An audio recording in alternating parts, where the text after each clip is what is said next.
నాకు నా గిరిజన జాతే ముఖ్యము, నా జాతి కోసమే నేను పని చేస్తాను, నా జాతి కోసం ముందుకెళ్తున్నాను.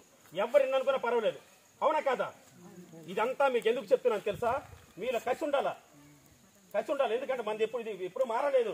అప్పుడు ఎల్వి సుబ్రహ్మణ్యం ఉన్నప్పుడు 86 ఉద్యోగాలు వచ్చాయి. పిలిచి రెండ్రా బాబు అని, అవునా కాదా? మీకు ఎలా ఉద్యోగాలు ఇచ్చారు? అప్పటి నుంచి కూడా చట్టాలు ఏమి మారలేదు, అలాగే ఉన్నాయి. మన బావ చెప్పినట్టు పీసాగ్రామ్ పెట్టారు, పొరపాటున పెట్టలేదు. ఇది షెడ్యూల్ ఏరియానే పెట్టారు. దానికి సంబంధించి ఇప్పుడు ఆల్రెడీ కోర్టులు వేస్తున్నారు మనోళ్ళు. అదేమవుతుంది తర్వాత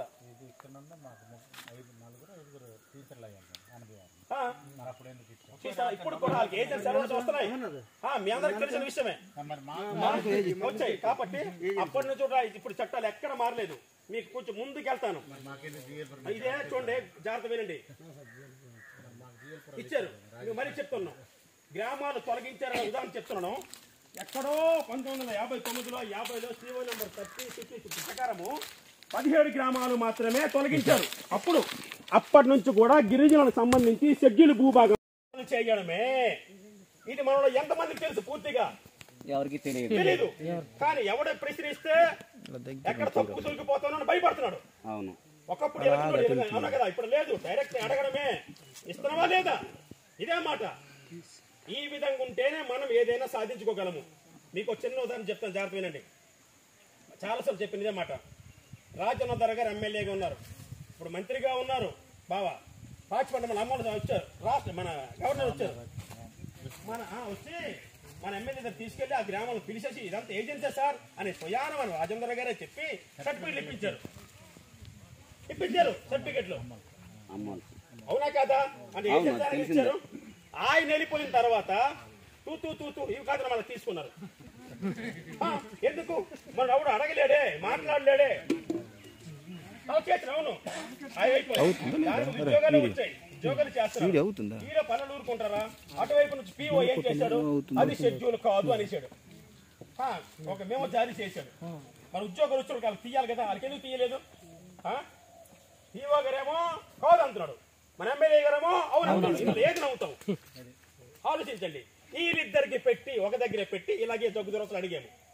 నువ్వు అవునంటున్నావు, నువ్వు కాదంటున్నావు, ఏడు సమాధానం చెప్పనుకొని 100 మందిలోన తలదించారు. ఇంకా ఒకరు చూసుకుంటారు, అడగలేదే. దొడ్డు సీని కూడా వచ్చి 2 సార్లు భోజనం కడుతున్నాడు. నువ్వెవడు తీ పక్కన చెయ్యాలి. ఇది ఆయన మా గిరిజనుడు, మేము గిరిజనుడికి అడుగుతున్నాం, నిలబెట్టుకున్నాం, గెలిపించు. అయితే ఉద్యోగులు వచ్చాయి కదా, అయిపోయాయి కదా, సరే అయిపోయింది. అక్కడే ఉన్నటువంటి కొంతమంది సరే ఏజెన్సీ చల్లదన్నారు. మళ్ళా కోర్టుకి వెళ్తే షెడ్యూల్ ఏరియా సర్టిఫికెట్లు ఇచ్చారు అందరికీ కూడా. ఆ షెడ్యూల్ ఏరియా కోర్టులు కొంతమందికి వచ్చాయి. అందులో సెలెక్ట్ అయ్యి కూడా నిమ్మక అరుణజ్యోతి అనే అమ్మాయి ఇవ్వలేదు పోస్ట్ దానికి బావా. ఎందుకంటే మీ ఏజెన్సీలు లేవంటున్నారు, ఏజెన్సీ లేవు, షెడ్యూల్ లేవంటున్నారు. ఆ ఏజెన్సీ సర్టిఫికేట్ తెచ్చింది, షెడ్యూల్ ఏరియా సర్టిఫికేట్ తెచ్చింది, తీరత పోస్టులు లేవంటున్నారు. ఆ ఒక్క ఆమెకి ఇలాగన్నారు, అర్థమైందా? అందుకు మనకి సర్టిఫికేట్ ప్రమేయం లేకుండా ఇదంతా షెడ్యూల్ భూభాగమైన గుర్తించేసి ఏవైతే గిరిజన గ్రామాలు ఉన్నాయో అవన్నీ కూడా ఆన్లైన్లో పెట్టండి అని మనం పట్టుకున్నాము. ఎందుకు? ఇప్పుడే చెప్పాను, 734, 74, 24 అని అన్నారు కదా. ఈ గ్రామాలను ఎప్పుడు తొలగించారు, ఎలా తొలగించారు, ఎక్కడ తొలగించారు అవన్నీ చెప్పండి అని కోర్టు ఈ ప్రభుత్వ అధికారులు అడిగితే ఒక్కడు కూడా సమాధానం చెప్పలేకున్నాడు. ఏ విధంగా తొలగించారు, ఎందుకు తొలగించారు? అలా తొలగించాలంటే మనందరికి అయ్యా ఇందాక ఇప్పుడు గవర్నర్ అతనికి అధికారం ఉంది, లేదా పెద్ద అయ్యా రాష్ట్రపతి, ఆయన ఎవరితో సమానం లేదు, చెప్పలేకపోయినారు. ఈ పిటిషన్ వేస్తున్నారు. ఆ గిరిజనులందరూ వేశారు, ఆ 8 మండలాల గిరిజనులు వేసేసరికి మీ దగ్గర సమాధానం అంటే వీళ్ళు వాయిదా కావాలి అడుగుతున్నారే తప్ప సరైన సమాధానం చూపలేకపోతున్నారు. అప్పుడు మన వాళ్ళు ఎవరైతే వేసామో జగ్గుదోడ తరపున అందరి తరపున కూడా న్యూఢిల్లీ వారికి అడిగాం, ఇవన్నీ పక్కన పెట్టండి, దీంతో మాకు సంబంధం లేదు. 1400 గ్రామాల 96 గ్రామాలు అనేవి విజయనగరం జిల్లాలో ఉన్నప్పుడు అవి పూర్తిగా ఆన్లైన్లో పెట్టండి. దీనికి సమాధానం న్యూఢిల్లీలో ఉన్న కేంద్ర కార్యాలయం గిరిజన కేంద్ర కార్యాలయం మాకు సమాధానం చెప్పాలి అనే పట్టుకున్నాం. దీంతో మాకు సంబంధం లేదు. ఎందుకంటే ఇలా అన్నాము, వివరంగా జాగ్రత్త వినండి. ఇక్కడ మతలబు ఉంది. సాలూరు మండలానికి సంబంధించి అప్పుడు ముందు ఏజెన్సీ సర్టిఫికెట్లు ఇచ్చారు వాళ్ళకి. చాలా మంది ఉద్యోగాలు వచ్చాయి ఆ ఊర్లోనే. ఉదాహరణ చెప్తాను, కేంద్ర విజయకుమారి ఏజెన్సీ కోటలు వచ్చి వాళ్ళకి సర్టిఫికెట్ ఫిజికల్ హ్యాండిక్యాప్డ్ గా ఇలా చాలా మందికి వచ్చాయి. తరువాత అమ్మ నాయన ఇలాగ అయిపోతుంది అనుకుని అక్కడ ఉన్నటువంటి షేక్ ఇబ్రహీం మన మక్కువలో పనిచేస్తున్నాడు. ఆయనే జాగ్రత్తగా వినండి. ఆయనే స్పాన్సర్ చేస్తారు. చేసేసి ఇంకా మరి వచ్చాడు. అవి సెల్లవు అని అన్నాడు.